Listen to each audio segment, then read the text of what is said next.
Yo, yo, yo. Welcome back. Um, I guess it's episode 16. PBynum podcast. Driving home from practice right after episode 15. Um, how y'all doing again? I guess we left off. I was bringing up the Bynum table podcast idea or something. I don't know what I'm going to call it. But I guess eventually I want to turn this into just kind of a broadcasted conversation with a group of people with zero known connections or attachments to each other. Like rooms of people that don't really make sense, you know? And they don't all have to be well known either. I could do it the number in my head would be 8 people. So I don't know, I guess maybe 7 guests. And I'd probably be in it. I guess I don't have to be in it all the time. But I could invite 4 random people I know and try to get 3 or 4 famous people. Because how funny would it be if you had a table with, I don't know, Tom Holland and Serena Williams and, I don't know, Michael Phelps, and then Neil deGrasse Tyson. What if you just had a random group of people? They're all famous, and then you split them up. Well, not split them up, but then supplemented that with 4 just random people I knew. How interesting of a conversation would that be? What kind of connections could those people bring? And I don't know, because I think you have to. It would help to find an audience if you come up with something new. So I don't know if that idea has ever been done before, but I kind of want to try it. I don't think there's any way I could do that now. It's not like I could get 4 random famous people to do a podcast with me. It'd probably be a down the road thing. But I feel like that would be so interesting. And one idea I had would be to leave an empty seat at the table, and if anyone asks, say it's for God or something, just as a conversation starter to bring up God, because I feel like that would be a great thing to talk about amongst a random group of people, and then share it online, because then you get a bunch of unique perspectives on it, and then you can cover all of those bases. So there'd be a lot of relating to, I think, because anyone who watches it gets the point of view of a random assortment of people, which I think would be pretty neat. But I don't know, it was just a fun idea I had for how to grow this if this ever turns into something. I also wanted to think about more video ideas. I started watching Carson Foster.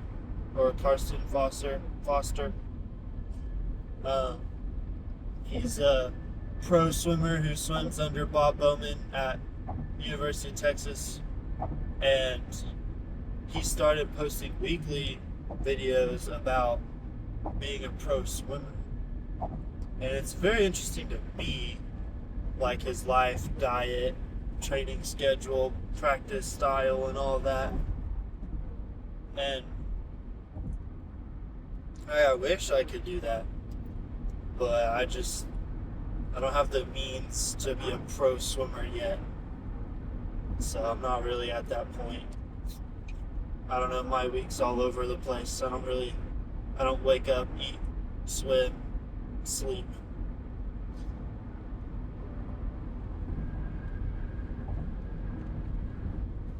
Like, I thought about doing a video like that, just like a week of training, film it, edit it. I don't like editing, that's why I did these, because they just are me talking. So I wouldn't like editing. Maybe I could do live stuff. That would be interesting. Probably not gonna get any viewers. I don't know what I'd do live either. But I do a lot of stuff. I like building things. I can make videos about that. I like playing video games. I like talking about life. I don't know. I do. One person I've been watching, Markiplier, is very big on like just making things that you love.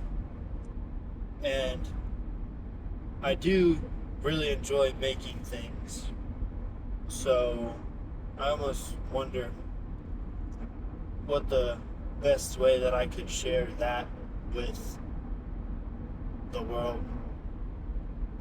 Because in swimming, it's not really about making something, but I could see that being the simplest way to get eyes on me, I guess. I don't know. If I became some sort of crazy swimmer. Not easiest, but just like straightforward. I'm already on the path to it. But I don't know. I kind of want to find something else that encompasses me fully. Because I don't want to do this like YouTube channel thing for just swim. Because I'm a lot more than that.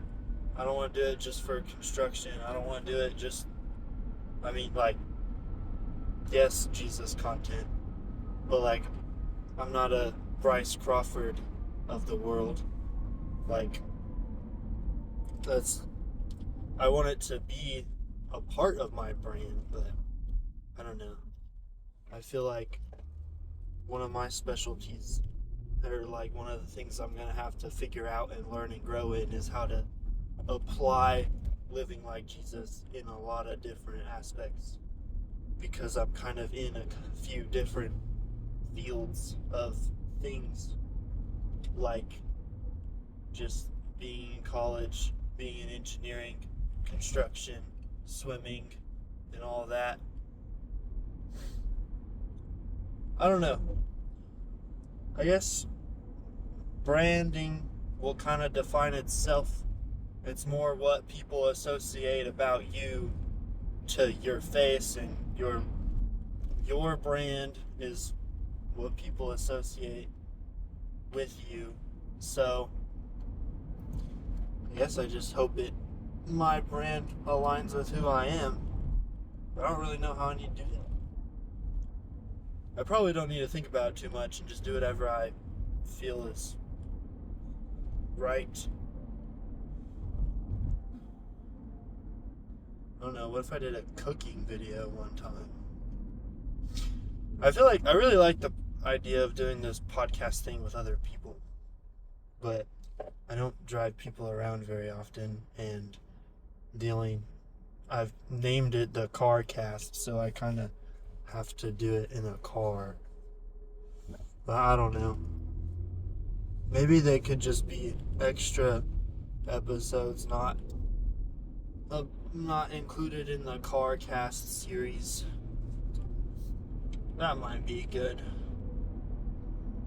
Maybe I could just like spend a day with a friend and film a video.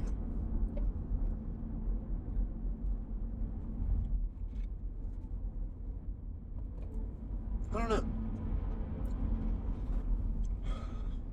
I am gonna try to plan a camping trip with a few of my friends. Maybe I could record something doing that, like a vlog. Ooh, vlogging sounds fun.